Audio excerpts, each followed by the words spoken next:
À la dernière leçon, on a commencé notre grand voyage dans l'espace. On a quitté la Terre, on est allé voir la Lune, et puis on est monté voir le système solaire dans son ensemble. On a visité successivement le Soleil, Mercure, Vénus, la Terre et Mars, les 4 planètes que l'on voit à proximité du Soleil dans la figure. Maintenant, on va poursuivre vers l'extérieur du système solaire et on va explorer Jupiter, Saturne et le monde des comètes.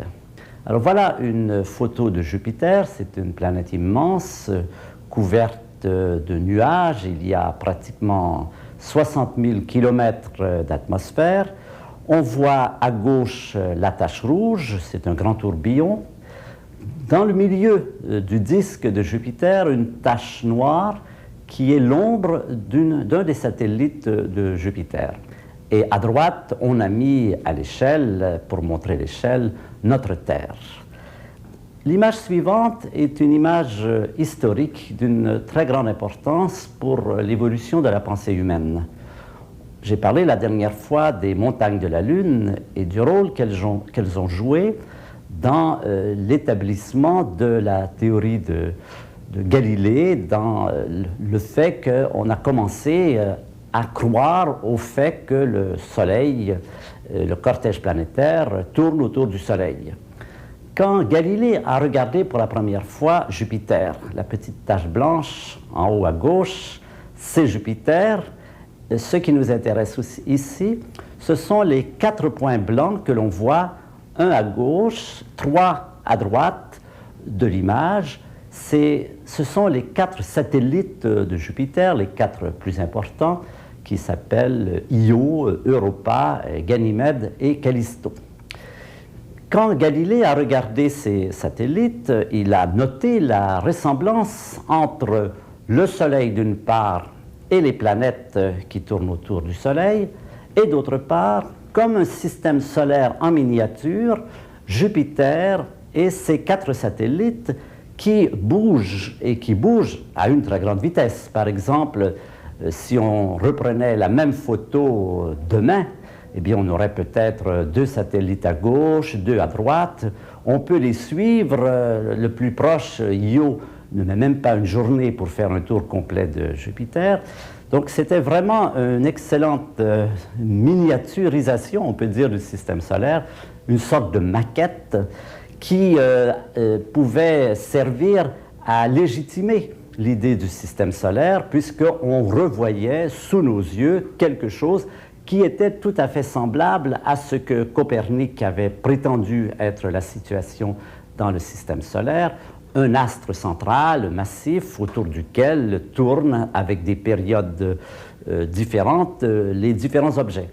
Et qui plus est, on savait déjà que Mercure a une révolution qui prend quelque chose comme 88 jours, si j'ai bonne mémoire, Vénus 270, la Terre 1 an, c'est-à-dire que plus on s'éloigne du Soleil, plus les révolutions prennent du temps. Et de la même façon, on voyait qu'autour de Jupiter, les satellites les plus rapprochés tournent le plus rapidement, les satellites les plus lointains tournent beaucoup plus lentement. Donc c'était vraiment, presque dans les détails, une image du système solaire en miniature.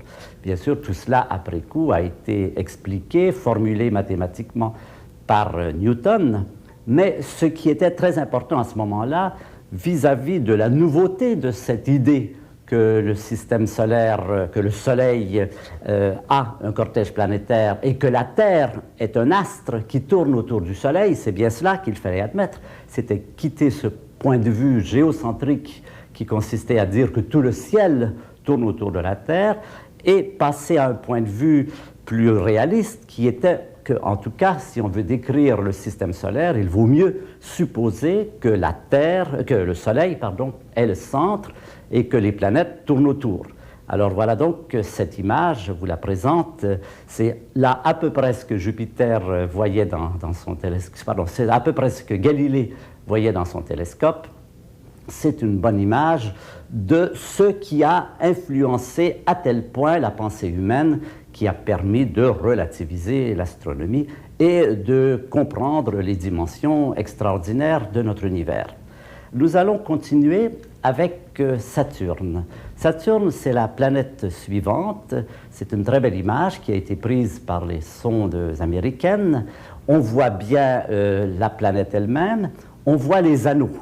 Ces anneaux, on les a vus d'abord sur Saturne, mais ensuite on a montré que toutes les planètes de l'extérieur du système solaire, Jupiter, Saturne, Uranus et Neptune, ont également des anneaux.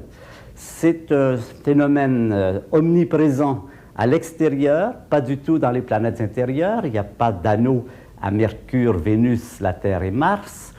C'est une physique assez compliquée. Comment il se fait que dans certains cas, il y a des anneaux, d'autres, il n'y en a pas? On croit que ça fait intervenir des forces de gravité qui sont en relation, par exemple, avec la force de marée. On pense que ces satellites sont en fait composés de petits gravillons qui n'arrivent pas à s'agglomérer parce que la force de marée induite par Saturne sur ces anneaux les empêche de s'agglomérer. Mais c'est un point qui est très discuté aujourd'hui. On y reviendra quand on fera une exploration plus détaillée du système solaire. Maintenant, nous allons continuer, nous allons passer directement au-dessus de Uranus et Neptune et de Pluton. Nous y reviendrons et je voudrais nous amener dans le monde des comètes. Le système solaire, on peut dire, est composé d'une relativement petite partie, c'est les planètes. Les planètes ne s'étendent pas très loin au-delà du Soleil, à l'échelle astronomique. On ne dépasse pas quelques heures-lumière, c'est-à-dire quelques milliards de kilomètres. Les comètes occupent un espace gigantesque qui s'étend jusqu'à des mois-lumière, c'est-à-dire pratiquement un espace qui va à mi-chemin entre les étoiles, entre le Soleil et les étoiles les plus rapprochées. Ce domaine des comètes est constitué d'un nombre très grand, probablement de milliards de comètes, qui circulent dans ce plan et dans cette sphère, et occasionnellement, à cause de perturbations gravitationnelles vraisemblablement induites par des étoiles voisines, une de ces comètes quitte cet endroit où il fait très froid, où elles sont très peu visibles. Les comètes sont assez petites. Une comète, c'est au maximum la dimension d'une grosse montagne, disons la dimension du Mont Blanc, et beaucoup sont beaucoup plus petites. Ce sont des masses de neige et de poussière, de suie. On a montré qu'il y avait beaucoup de ce qui ressemble à nos goudrons. À l'occasion, une de ces comètes est projetée donc hors de cette orbite lointaine. Elle s'en vient vers le Soleil et en approchant du Soleil, elle se réchauffe, les glaces fondent, se subliment comme on dit. Ces glaces se transforment en gaz. Cela laisse ces magnifiques traînées que l'on voit toutes derrière les comètes. On va en voir encore un très bel exemple dans cette comète. La tête de la comète est en bas à droite et l'on voit comment la queue s'étend et est torsadée par un phénomène qui s'appelle le vent solaire, des sortes de bourrasques qui partent du Soleil et qui se répandent dans l'espace environnant et dont on a remarqué la première manifestation par ces mouvements dans la queue des comètes. Alors, ceci nous amène à la fin de notre visite du système solaire. Maintenant, nous continuons notre exploration et nous allons passer au niveau des étoiles et de la galaxie. Alors, rappelez-vous, nous sommes partis en bas à gauche de la Terre. Dans un premier mouvement, nous nous sommes élevés au-dessus du système solaire et on a vu les planètes dans leur ensemble, le Soleil et son cortège planétaire et son cortège cométaire. Là, on continue et on va arriver au niveau de la galaxie, c'est-à-dire à une échelle beaucoup plus grande. Le système solaire dans son ensemble, en tout cas le système planétaire, ne fait guère plus que quelques millièmes d'années-lumière. Là, nous faisons un grand saut et nous arrivons à une échelle de dizaines de milliers d'années-lumière. Une année-lumière, je vous répète, que c'est 10 000 milliards de kilomètres.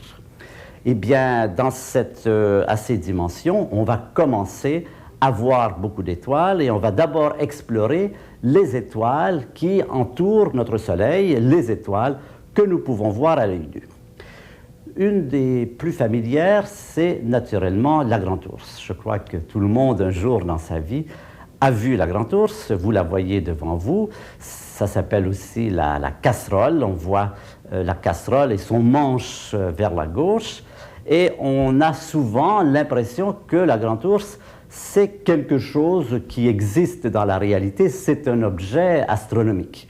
En fait, il faut bien savoir que c'est plutôt un effet de perspective. Ces étoiles qui nous paraissent être regroupées, former une sorte de famille d'étoiles, ne forment pas du tout une famille d'étoiles. Certaines sont très proches de nous et certaines sont beaucoup plus loin. Il se trouve que dans le ciel, projeté sur la voûte céleste, il présente bien sûr cet aspect de la grande ours, de cette casserole. Alors, ce que je voudrais vous montrer pour vous convaincre qu'il s'agit bien d'un effet de perspective, et ça n'est pas réel, c'est si on pouvait aller voir la grande ours de profil, c'est-à-dire si on pouvait se déplacer dans l'espace et voir de quoi ça a l'air quand on la regarde de deux côtés. Voilà ce que ça donne. Cette image vous présente à gauche la Terre. À droite, dans le carré, il y a la projection de la grande ours avec tous les noms très jolis, Alcaïde, Mizar, Elliott, Mégresse, Fekda, Doubé, Merak. Eh bien, ces étoiles, en fait, sont à des distances très différentes et l'échelle nous montre en années-lumière où ces étoiles se situent, en fait, par rapport à la Terre. Alors, vous voyez qu'il y en a une qui est à peine 50 années-lumière, c'est Mégresse.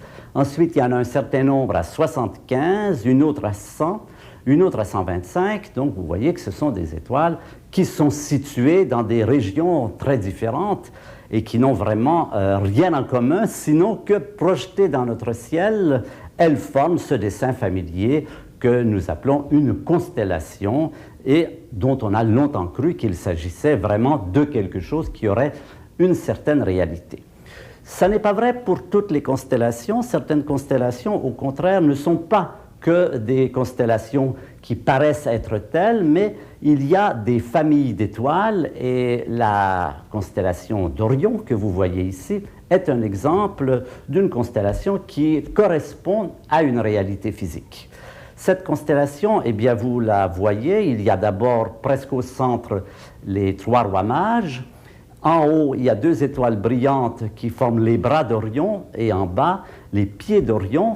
Et entre les pieds et la ceinture, il y a une tache un peu floue qui est la nébuleuse d'Orion. Nous y reviendrons beaucoup parce que la nébuleuse d'Orion est une pouponnière d'étoiles dans laquelle, en ce moment, se forment des quantités d'étoiles, des embryons d'étoiles sont en gestation dans cette région. Vers la gauche, il y a l'étoile la plus brillante du ciel, en bas à gauche, c'est Sirius. C'est une très belle constellation que l'on voit apparaître au début de l'hiver, vers 10-11 heures. Quand on regarde vers l'est, elle est très majestueuse, elle est beaucoup plus facile à identifier que dans cette image où les autres étoiles ne nous permettent pas facilement d'en reconnaître les contours. Mais enfin, on y reviendra suffisamment souvent pour que plus tard, vous la reconnaissiez très facilement. Moi, c'est une de mes constellations favorites, j'aime la regarder. Et aussi savoir qu'il s'y passe des choses assez extraordinaires. Eh bien, cette constellation d'Orion, contrairement à ce que je vous ai dit pour la Grande Ourse, en fait, la plupart, mais non pas toutes ces étoiles, sont des étoiles d'une même famille. Ce sont des étoiles qui sont nées en même temps, il y a quelques millions d'années. Ce sont des étoiles très, très, très jeunes. Et comme je vous ai dit, il y en a encore qui sont en train de se former. Les trois rois mages, par exemple, appartiennent à une famille d'étoiles qui a de l'ordre de 1 million d'années. Et la plupart des étoiles que vous voyez là, non pas seulement celles qui forment la constellation, mais celles qui sont présentes, sont des étoiles relativement jeunes et en tout cas nées ensemble à partir d'un même nuage. Je vous rappelle, on l'a mentionné plus tôt, que les étoiles naissent par l'effondrement de nuages gigantesques sous l'effet de la gravité, et cela donne des amas d'étoiles. Je vais vous en présenter un autre. C'est un amas d'étoiles qui contient cette fois plus d'1 million d'étoiles. Ces étoiles sont nées tout en même temps à partir de l'effondrement d'un grand nuage. Cet effondrement a donné naissance à toutes ces étoiles, les étoiles que vous voyez ici, qui forment ce qu'on appelle un amas globulaire, sont des étoiles très vieilles. Elles sont pratiquement aussi vieilles que la galaxie. Elles sont nées, la galaxie a environ 15 milliards d'années, peut-être un peu moins. Ces étoiles ont pratiquement le même âge. Ces étoiles sont restées liées ensemble, elles ne se sont pas dispersées dans l'espace, grâce à la présence du très grand, très puissant champ de gravité qu'elles exercent les unes sur les autres. C'est ce qui les maintient ensemble. Alors, à partir de ces amas d'étoiles, nous allons maintenant nous éloigner dans l'espace et voir notre galaxie dans son ensemble.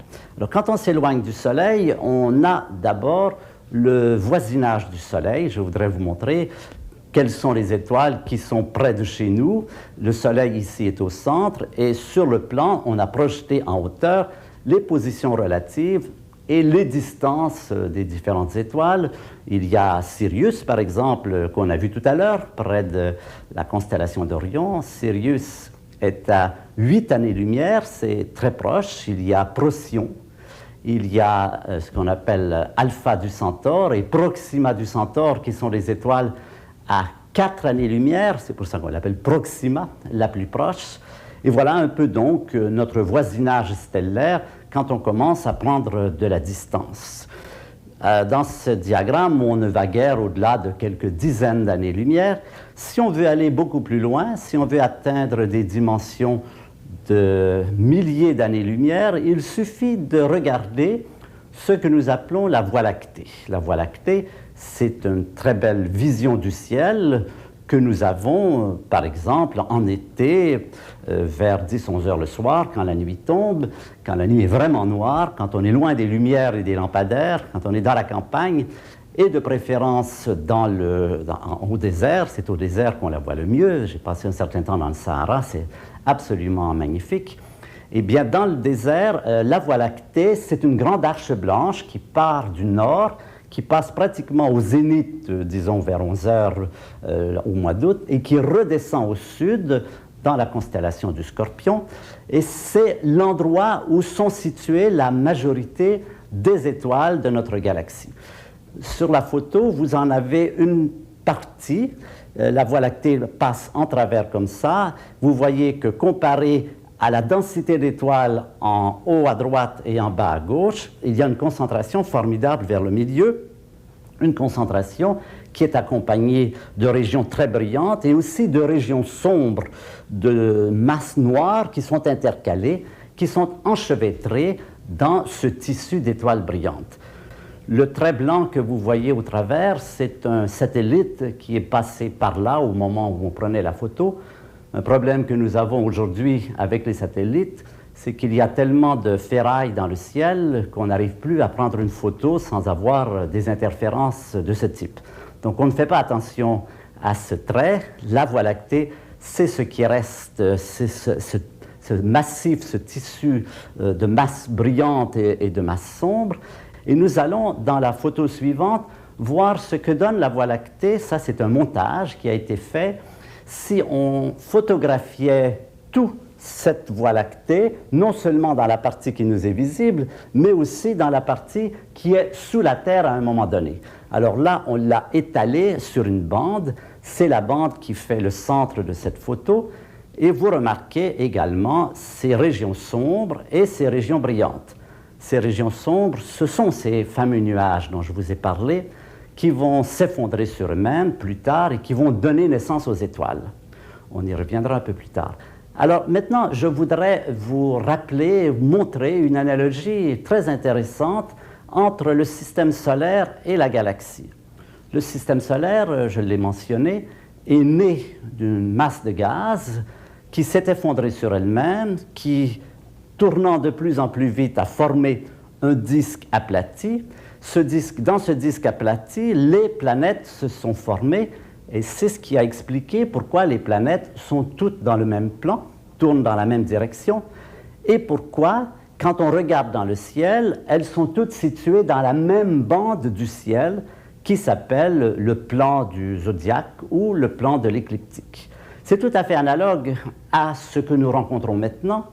Les planètes tournent autour du Soleil dans un plan, les étoiles tournent autour du centre de la galaxie, également dans un plan. Sauf que les périodes sont beaucoup plus longues. La Terre met 1 an à faire sa révolution.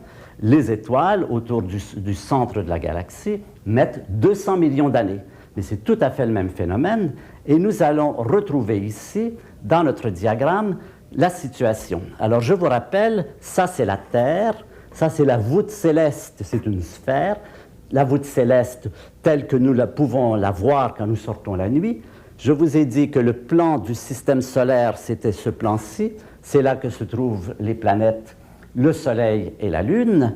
Le plan des étoiles, ou de la majorité des étoiles, ce qui forme la Voie lactée, c'est un plan qui est un tout petit peu déplacé. C'est un grand cercle qui passe ici devant et ici derrière. Il faut imaginer que ceci, c'est l'autre côté de la sphère. C'est ce qui complète le grand cercle. Donc, vous voyez sur une sphère, on a un plan qui est le plan du système solaire et un autre plan qui est décalé, qui est le plan de la galaxie. Mais il est remarquable que ce soit la même situation et pour les mêmes raisons, une masse de gaz relativement petite pour le système solaire, très grande, 100 000 années-lumière pour la galaxie, s'effondre, tourne très vite dans cette masse de gaz, se forment, dans le cas du système solaire, les planètes, les satellites, les astéroïdes. Dans le cas de la galaxie, les étoiles. Tout ce monde-là tourne d'un même mouvement, de même que les planètes tournent toutes dans le même plan et dans le même sens. Les étoiles autour de la galaxie tournent également dans le même sens. Alors, voilà donc les deux aspects. Les planètes sont concentrées ici, les étoiles sont concentrées là.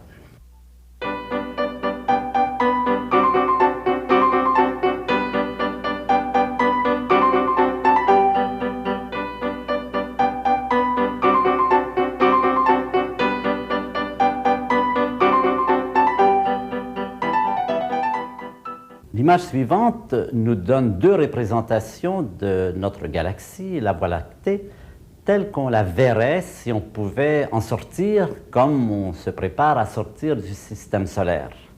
En haut, c'est la galaxie vue d'au-dessus. On voit que c'est ce qu'on appelle une galaxie spirale avec un noyau central et des bras spiraux qui s'étendent loin dans l'espace. On a indiqué la position du Soleil dans notre galaxie. Notre Soleil est dans la banlieue de la galaxie, peut-on dire, assez éloigné, à environ 30 000 années-lumière du centre, et il tourne autour du centre de la galaxie en une période d'environ 200 millions d'années. Ça met à peu près 200 millions d'années pour effectuer une révolution complète. Dans le dessin d'en bas, on a repris une vue de la galaxie, mais cette fois vue par la tranche, et on voit un disque. Les galaxies sont comme des disques minces, et là aussi, à nouveau, on voit la position du Soleil. Les points autour, ce sont ce qu'on appelle des amas globulaires, un peu comme celui qu'on a vu tout à l'heure, des massifs, des amas d'étoiles qui se sont formés presque en même temps que la galaxie. Dans le dessin suivant, on va pouvoir suivre d'un peu plus près le mouvement du Soleil autour de la galaxie. Voilà une représentation schématique. Cette représentation, vous voyez, est en deux couleurs. C'est pour signifier que dans la galaxie, il y a dans les bras spiraux des parties sombres et des parties plus brillantes. On verra ça très bien sur les photos qui viendront un peu plus tard. La galaxie tourne sur elle-même, mais le Soleil lui-même n'est pas fixé à un des bras. Et le mouvement du Soleil, par exemple, en 200 millions d'années, il va passer successivement d'un bras à l'autre bras, il va rester un certain temps dans le bras, puis va en ressortir et va repasser à un autre bras. Et ce mouvement va être très important en regard de la formation des étoiles. Tout cela, ce sera dans les chapitres qui viendront un peu plus tard. Maintenant, je voudrais qu'on reste encore un peu dans notre Voie lactée et qu'on voit comment elle se présenterait à nous si nos yeux, au lieu d'être sensibles à la lumière optique, étaient sensibles à d'autres rayonnements. Voilà donc une vision de la galaxie, d'une galaxie extérieure qui nous montre comment notre galaxie apparaîtrait. C'est une galaxie qui est très semblable à la nôtre. Et voilà ce que donnerait la Voie lactée si on avait un œil sensible au rayonnement infrarouge, comme les chats par exemple, ou comme les serpents qui apparemment sont particulièrement sensibles à l'infrarouge, ce qui leur permet de faire la chasse aux grenouilles pratiquement en pleine nuit. Eh bien, vous voyez que la Voie lactée se présenterait à nouveau comme une bande très mince, encore beaucoup plus mince, ponctuée de taches blanches un peu partout. Ces taches blanches, ce sont des lieux de formation d'étoiles. L'infrarouge nous donne une sorte de radioscopie, si on peut dire, de la galaxie, nous fait voir des éléments qu'on ne voit pas à l'œil nu et qui sont reliés à ces régions embryonnaires, à ces pouponnières d'étoiles, si on peut dire. L'infrarouge est très adapté à cette exploration de la galaxie. Ces photos sont prises par des satellites qui sont montés au-dessus de l'atmosphère. La plupart de ces rayonnements ne pénètrent pas dans l'atmosphère. Alors aujourd'hui, l'astronomie se fait de plus en plus grâce à des télescopes qui sont embarqués en satellite et qui vont regarder le ciel dans des longueurs d'onde, dans des rayonnements qui n'arriveraient pas au sol. De la même façon, on a pu observer notre galaxie, notre Voie lactée, le plan de notre Voie lactée, un panorama semblable à celui qu'on a vu auparavant, qui était la Voie lactée en lumière visible. Là, c'est la Voie lactée en rayons gamma. Rayons gamma, ce sont des photons comme la lumière visible, mais beaucoup, beaucoup plus puissants. L'énergie d'un rayonnement gamma, ça peut être d'1 million d'électronvolts, tandis que l'énergie de la lumière bleue, c'est à peu près 1 électronvolt. Donc le rayonnement gamma, lui, nous renseigne sur là où il se passe des choses très violentes, des explosions, des phénomènes très intenses, et ces phénomènes émettent du rayonnement gamma. Et on voit que dans cette image, on retrouve bien sûr la Voie lactée, mais surtout la partie centrale qui est très brillante. C'est la partie qui aujourd'hui est un sujet d'interrogation pour nous. Qu'est-ce qu'il y a au centre de notre galaxie? C'est une des régions les plus mystérieuses du ciel, puisque comme nous sommes situés dans le plan de la galaxie, il y a énormément de matière entre nous et le centre, et cette matière est tout à fait opaque au rayonnement visible. Pour l'observer, il faut, par exemple, la regarder en rayonnement gamma. Le rayonnement gamma, lui, peut pénétrer cette matière, il est beaucoup plus pénétrant, et nous donne des renseignements. Vous voyez que c'est là qu'il se passe la plus d'activité, c'est cette bande jaune au centre. Cette bande jaune est le signe de cette très grande activité. Nous savons que beaucoup de galaxies ont au centre, hébergent dans leur centre, des objets très exotiques, comme des trous noirs gigantesques, qui sont l'occasion de l'émission de grandes quantités d'énergie, ce que nous appelons les quasars, par exemple, les sources d'énergie les plus intenses de l'univers. On y reviendra, mais on s'est demandé, oui, mais chez nous, dans notre galaxie, y a-t-il quelque chose comme cela? Qu'est-ce qu'il y a au centre de la galaxie? Nous n'avons pas encore de bonne réponse, bien que maintenant on ait la preuve que s'il y a un trou noir, ce qui n'est pas impossible, il s'agit d'un trou noir qui n'est pas de très grande dimension. Il y a des phénomènes violents, on le voit aussi bien en rayonnement gamma qu'en radio, par exemple. L'émission radio aussi manifeste la présence de phénomènes violents au centre de notre galaxie, mais pour l'instant, la nature de ces phénomènes échappe à notre compréhension. Nous savons qu'il y a des forts champs magnétiques qui sont reliés à cette activité, mais nous ne savons pas encore en détail.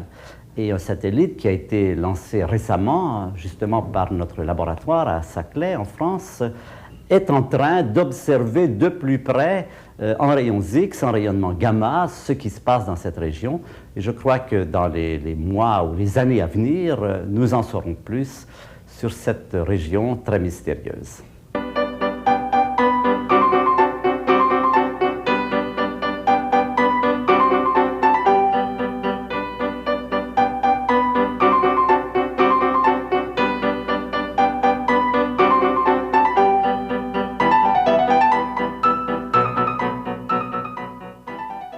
Nous poursuivons notre grand voyage, notre exploration de l'univers. Nous quittons maintenant le domaine de notre galaxie et nous allons vers l'amas local, l'amas de galaxies locales, les galaxies qui sont les voisines de la nôtre et qui sont en interaction parce qu'elles ne sont pas très loin l'une de l'autre. Alors, dans notre image, nous passons maintenant d'une échelle d'environ 100 000 années-lumière, celle de la galaxie, à une échelle d'environ 5 millions d'années-lumière. C'est un peu le diamètre de l'amas local. Nous allons un peu explorer notre voisinage galactique comme nous avons exploré notre voisinage stellaire. Dans la photo suivante, voilà ce que ça donne en maquette. La galaxie qui est à peu près au centre, un peu à gauche, qui est la plus importante, c'est la nôtre. Notre galaxie est la plus grosse, la plus importante de l'amas local. Au voisinage de la galaxie, un peu en dessous, on voit deux petites galaxies vers la gauche. Ce sont les nuages de Magellan, que l'on voit à l'œil nu, que l'on verra tout à l'heure en photographie. Et puis, tout à fait à droite, alors une autre galaxie assez semblable à la nôtre, c'est Andromède. La galaxie d'Andromède est à environ 2 millions d'années-lumière de la nôtre. Et ce qui est remarquable, c'est qu'elle est tout à fait visible à l'œil nu. Nous allons le voir dans l'image suivante. Je voudrais vous indiquer où vous pouvez la trouver. Ce n'est pas très facile, mais on y arrive quand la nuit est très belle.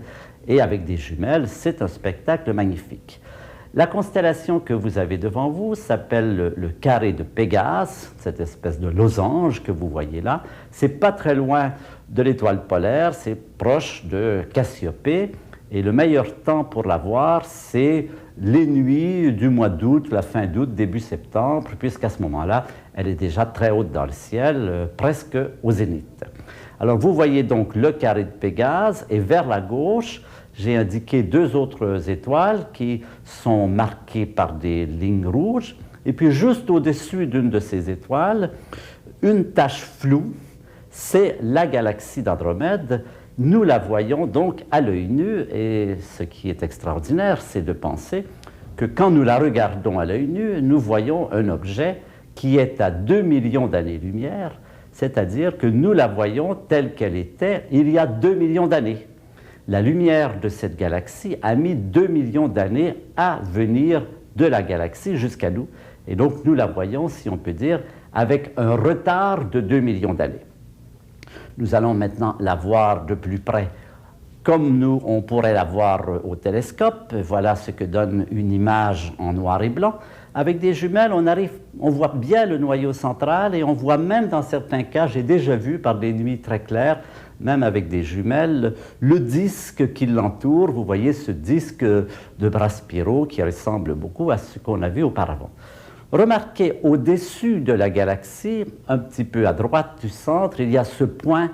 C'est une autre galaxie, une galaxie elliptique. Nous la reverrons en détail tout à l'heure.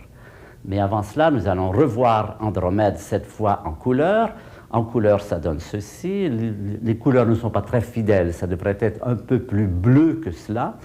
Le bleu, dans les Bras-Pirow, dans la périphérie de la galaxie, indique la présence d'étoiles nouvelles. Et dans la photo suivante, nous allons maintenant explorer cette périphérie de la galaxie. Vous voyez qu'on distingue très bien ces masses sombres et ces masses brillantes que nous avons vues dans notre Voie lactée. Nous revenons maintenant vers le centre. Vers le centre, ça c'est le noyau central d'Andromède, où on voit un très grand nombre d'étoiles. On peut voir que même sur le pourtour, on distingue les étoiles individuelles de ce noyau. Pendant longtemps, on s'est demandé la question de savoir si les galaxies étaient composées de masses gazeuses, nébulaires, ou bien s'il s'agissait d'un très grand nombre d'étoiles, mais tellement loin qu'on ne pouvait pas les percevoir individuellement. Un peu comme quand on regarde une forêt, on ne peut pas voir les feuilles individuelles des arbres, on voit simplement une masse verte.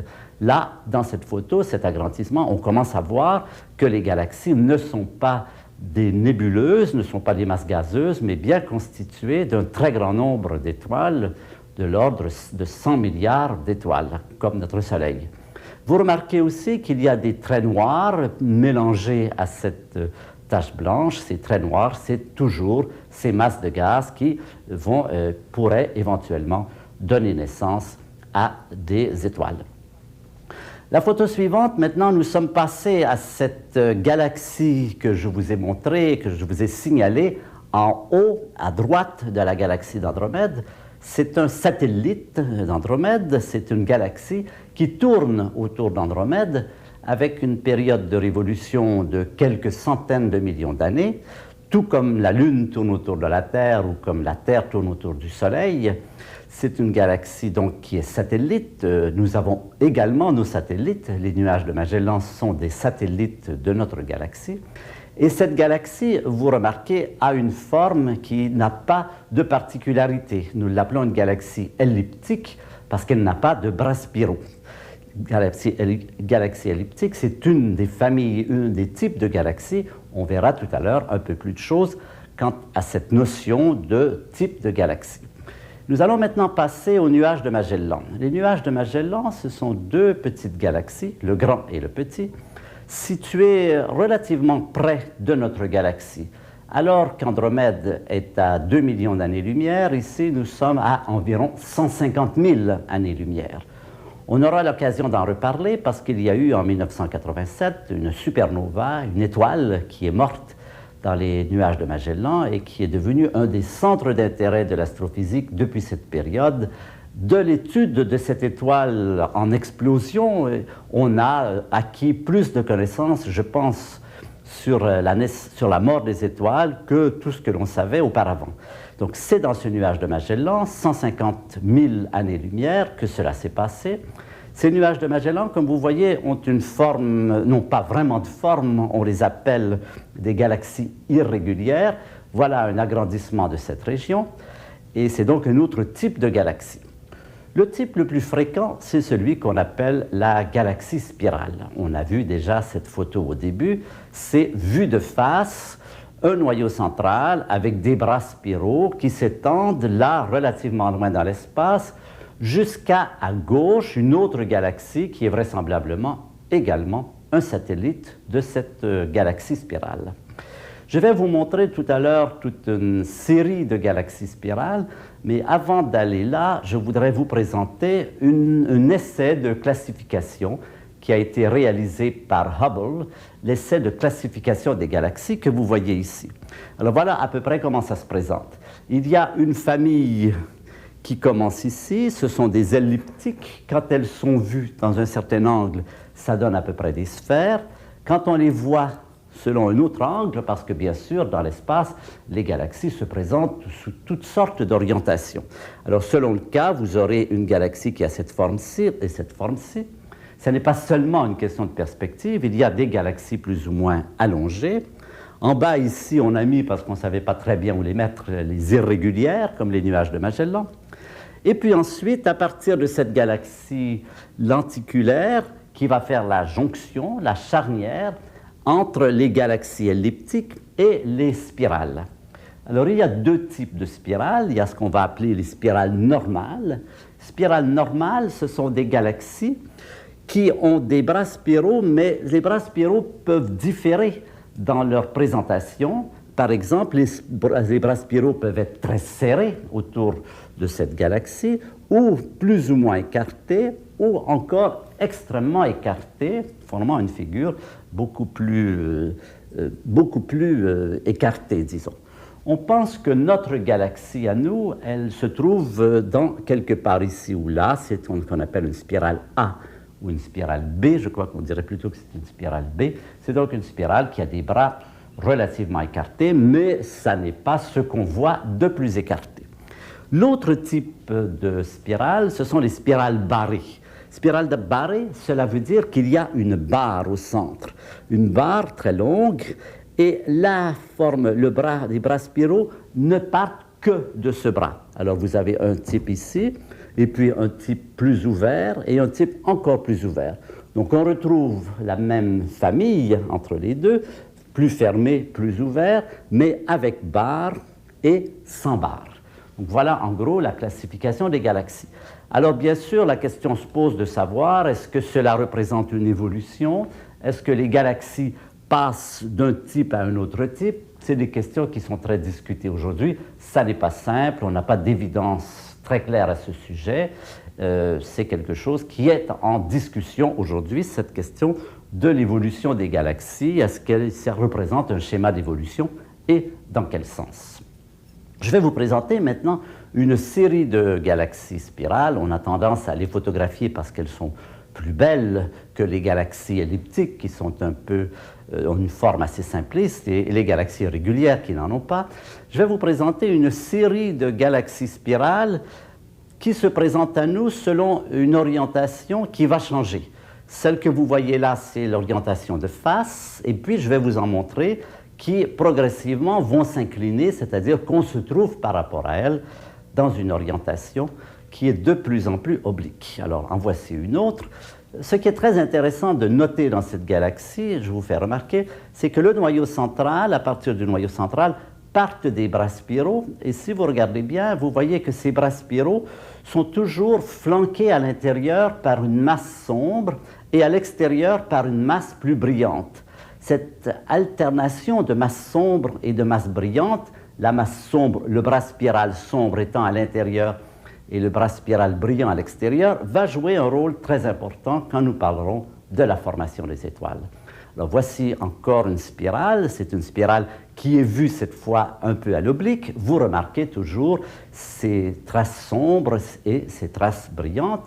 Et puis nous allons progressivement passer à des galaxies qui sont de plus en plus vues à l'oblique. Alors bien sûr, plus elles sont à l'oblique, moins on distingue la forme des bras spiraux, puisque les bras spiraux sont projetés les uns sur les autres. On voit quand même qu'il y a toujours des séries de points sombres et des séries de points brillants. C'est toujours relié à la formation d'étoiles nouvelles dans ces galaxies.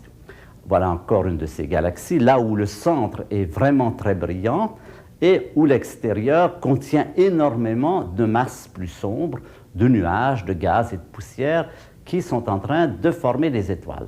Alors voilà le cas extrême de la galaxie qui se présente par la tranche, vraiment de profil. Là, tous les bras spiraux sont projetés les uns sur les autres et on voit très bien cette grande ligne noire qui passe au centre. C'est la projection des masses sombres et brillantes des bras spiraux.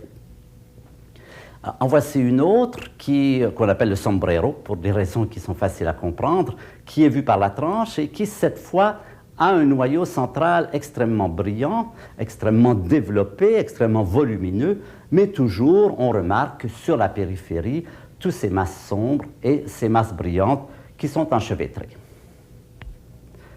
Alors, voilà maintenant un exemple de deux galaxies qui sont très voisines l'une de l'autre, ça arrive très souvent, et qui sont suffisamment voisines pour que les bras spiraux, pour que s'influencent eux-mêmes. On voit très bien comment ils sont déformés par la présence de l'autre galaxie. Le champ de gravité d'une des galaxies exerce sur l'autre galaxie un effet de marée qui déforme les bras. On a même l'impression de voir des ponts de matière qui vont d'une galaxie à l'autre. Ce phénomène est très important parce qu'on croit que cet effet de marée, cette interaction entre les galaxies est responsable de la rotation des galaxies. Une des choses les plus caractéristiques de notre univers, c'est que tout le monde tourne. Les planètes tournent autour du Soleil, le Soleil tourne autour de la galaxie, et les galaxies ont un mouvement de rotation sur elles-mêmes. D'où vient cette rotation? Eh bien, on a tendance à penser qu'il vient du fait que dans le lointain passé de l'univers, alors que les galaxies étaient beaucoup plus rapprochées, ces galaxies ont exercé les unes sur les autres une attraction très importante. Cette attraction a eu pour effet de déformer les bras et aussi d'induire une rotation, de les mettre ensemble par un mouvement qu'on appelle un couple qui a induit cette rotation des galaxies sur elles-mêmes. Ce serait donc l'origine de ce mystérieux fait que l'on observe à tous les niveaux. Tous les corps célestes tournent sur eux-mêmes.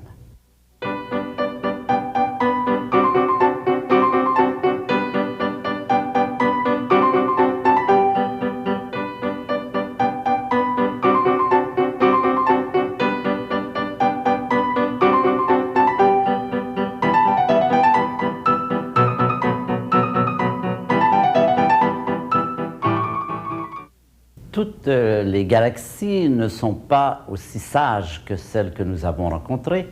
Certaines ont des comportements extraordinaires, extravagants. c'est ce que nous pouvons appeler le pavillon des monstres. Et nous allons maintenant en voir quelques-unes, celles que vous voyez devant nous. On a cru longtemps que c'était le fruit de la collision entre deux galaxies et je ne suis pas sûr que cette idée ne soit pas encore quelque peu présente. On remarque toujours la bande sombre au centre de cette tache lumineuse. Ce qu'on sait, c'est que cette galaxie est une émettrice de très intenses sources de radio et de rayonnement énergétique. Également, il y a deux jets, on ne les voit pas en optique, on ne les voit pas dans ce cas-là, mais on les voit en radio. Il y a deux jets de grande dimension qui émergent des deux pôles de cette galaxie. Et c'est un peu pour nous le prototype, parce qu'elle n'est pas très loin, c'est une galaxie relativement proche de nous, quelques dizaines de millions d'années-lumière. C'est le prototype des monstres que nous allons retrouver maintenant à d'autres échelles. Voilà cette galaxie qui, elle également, est une émettrice très puissante de rayonnement énergétique qui a une forme assez étrange et dans laquelle il se passe des événements d'une très grande puissance que l'on cherche à comprendre aujourd'hui. Il est vraisemblable, mais pas certain, qu'au centre de cette galaxie, il y a un trou noir, c'est-à-dire une masse de gaz, une masse de matière extrêmement concentrée qui attire la matière qui passe autour d'elle, nuages, étoiles, qui l'engouffrent. Et quand cette matière s'approche du noyau de la galaxie, elle ne tombe pas directement sur ce trou noir, mais un peu comme l'eau de votre baignoire, quand vous enlevez le bouchon, elle se met en rotation rapide et cela provoque un échauffement de cette matière qui devient extrêmement brillante et qui donne naissance à un autre phénomène qu'on appelle le quasar. Le quasar, c'est le cas peut-être le plus violent de ce type de galaxie active. Les quasars, ça veut dire quasi-star, presque une étoile. On a découvert ces objets il y a une vingtaine d'années. C'est des objets qui ressemblent à des étoiles, en ce sens que, comme vous les regardez là, vous ne voyez rien de particulier. On dirait une étoile, c'est une tache ronde, à peu près ponctuelle. Mais pourtant, quand on a pu déterminer la distance de ces quasars, on s'est aperçu que ces quasars, certains d'entre eux, se situent à des milliards d'années-lumière, jusqu'à 10 ou 12 milliards d'années-lumière. Et leur extraordinaire éclat, le fait qu'ils soient visibles dans des télescopes relativement modestes, nous obligeait donc à penser que ce sont des objets qui émettent une quantité d'énergie absolument extravagante. Pour vous donner une idée de ce qu'est un quasar, imaginez une galaxie, parce que ce que je dois vous dire, c'est que dans certains quasars qu'on a étudiés avec soin, on a découvert après coup qu'il y a une structure galactique, qu'il y a des bras autour du quasar, que ces bras, on ne les voyait pas parce que l'objet est tellement loin. Ce qui est remarquable, c'est que le centre de la galaxie, donc là où serait peut-être situé ce trou noir, le centre de la galaxie émet, par exemple, 1000 fois plus de lumière que toute notre galaxie. Alors, si je vous rappelle que notre galaxie contient 100 milliards d'étoiles comme le Soleil, et que je vous dis qu'au centre de la galaxie, dans une région extrêmement de petite dimension à l'échelle de la galaxie, une dimension qui est à peine plus grande que le système solaire, donc quelques heures-lumière, dans cette région extrêmement restreinte, de cette région émerge un flux d'énergie qui est égal ou supérieur à 1000 fois 100 milliards d'étoiles. Alors c'est un des grands énigmes de notre cosmologie qui est de savoir quelle est l'origine de cette énergie. Comme je vous l'ai dit tout à l'heure, l'hypothèse la plus vraisemblable, celle qui est acceptée par la plupart des gens, peut-être faute de mieux d'ailleurs. Souvent on se contente d'une hypothèse parce qu'on n'a pas mieux, mais en fait je crois qu'elle a des preuves assez intéressantes, c'est qu'il y aurait là un trou noir massif dont la masse serait peut-être de 100 millions de fois la masse du Soleil. Ce trou noir agit comme un aspirateur géant, c'est-à-dire que sur lui tombe, toujours dans ce mouvement circulaire, tout ce qui se passe autour. C'est un gouffre qui happe la matière. Cette matière donc se met en orbite, fait ce qu'on appelle un disque d'accrétion. Et ce disque, par la vitesse qu'il prend avant de s'engouffrer dans le trou noir et de disparaître à jamais, c'est un peu son champ du cygne, ce disque se met à briller et devient donc plus lumineux dans une région très restreinte que 1000 fois notre galaxie tout entière.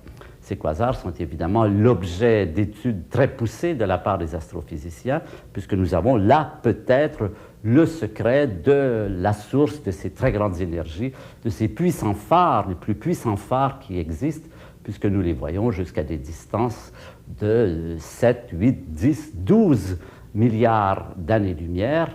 Rappelez-vous que la dimension de l'univers observable est d'environ 15 milliards d'années-lumière. Donc, ça permet de s'approcher passablement des dimensions des confins de notre univers visible. Dans l'image suivante, nous revenons à nouveau à notre carte qui indique notre trajet. Nous quittons maintenant cette région de l'amas local et nous allons vers l'ensemble de l'univers. Nous allons avoir une vue plus globale. Nous passons à une échelle de 15 milliards d'années-lumière. C'est là que nous allons retrouver des amas de galaxies. Notre amas local appartient à un amas de plus grande dimension qui s'appelle l'amas de la Vierge. C'est un amas dont les dimensions se chiffrent en dizaines de millions, peut-être 50 millions d'années-lumière. Vous le voyez ici. C'est un amas c'est ce qu'on verrait dans la direction de la constellation de la Vierge si toutes les galaxies étaient visibles à l'œil nu. Aujourd'hui, on étudie des objets, des études les plus intéressantes de l'astronomie, c'est de regarder précisément quelle est la distribution des galaxies dans l'univers. Et on a découvert, chose assez surprenante, que les galaxies ne sont pas distribuées uniformément, qu'il y a de grands trous, comme des bulles, un peu comme des bulles de savon qui seraient vides au centre, et les galaxies sont comme disposées sur la périphérie, sur des feuillets, que les feuillets s'imbriquent les uns dans les autres, qu'il y a ce qu'on appelle aujourd'hui le Grand Mur, à environ 200 millions d'années-lumière. Il y a, ce n'est pas vraiment un mur, c'est une région dans laquelle il y a plus de galaxies qu'autour, que la distribution est très feuilletée. Et on étudie ainsi la distribution de ces amas. Voilà un exemple d'un amas de galaxies qui se trouve à une certaine distance. Toutes les taches qui ne sont pas ponctuelles, toutes les taches qui ont une certaine étendue, sont des galaxies comme la nôtre dans cet amas. Et puis ensuite, on peut regarder des amas encore beaucoup plus lointains. Cet amas-ci se situe à des distances qui est de plusieurs centaines de millions d'années-lumière. Là, tout ce groupe au centre, toute cette région très lumineuse, c'est également un très grand amas qui regroupe des milliers, voire des centaines de millions, des centaines de milliers de galaxies. C'est donc un peu la structure de notre univers à très, très grande échelle. Alors, dans l'image suivante, nous allons maintenant, je vais vous présenter une carte qui a été faite avec un ordinateur, ce n'est pas une photo. Sur cette carte du ciel, on a mis toutes les étoiles qui sont situées à toutes les galaxies qui sont situées à une certaine distance.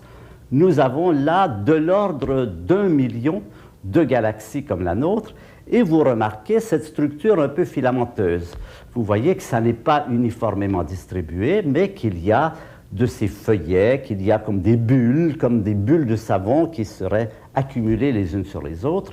C'est un des sujets les plus passionnants de l'astronomie contemporaine, et ces années-ci, plusieurs chercheurs étudient, explorent de plus en plus en détail la topologie, la géographie, pourrait-on dire, de l'univers, en faisant des cartes à 3 dimensions qui nous donnent la distribution des galaxies, à la fois en longitude, latitude et profondeur. Et ces galaxies qui, pour l'instant, n'ont exploré qu'une partie infime de l'univers. Je pense qu'on peut dire que ce que nous connaissons à peu près bien, ça doit représenter à peu près l'équivalent de la partie sud de la province de Québec par rapport à l'ensemble de la Terre. Voilà, ce qui nous reste à explorer, c'est l'ensemble de la Terre à cette échelle, Et nous avons vu à peu près la partie sud de la province de Québec. Alors ça, c'est un des domaines d'études les plus passionnants d'aujourd'hui. Comprendre pourquoi l'univers a cette forme filamenteuse, pourquoi les galaxies se sont distribuées non pas d'une façon uniforme, mais selon ses feuillets, ses filaments. C'est aussi comprendre quelque chose du passé très lointain de l'univers, c'est comprendre comment les galaxies se sont formées. Et le problème de l'origine des galaxies et l'origine de leur distribution dans l'espace est un des problèmes majeurs de la cosmologie. Il y a des progrès qui se font, mais en gros, on peut dire qu'on n'y comprend pas vraiment grand-chose. Et certaines personnes ont dit, en rigolant, que si les astronomes n'avaient jamais vu de galaxies, ils seraient rapidement arrivés à la conclusion que les galaxies n'existent pas. Donc vous voyez comment on a encore beaucoup de chemin à faire pour comprendre la structure de notre univers.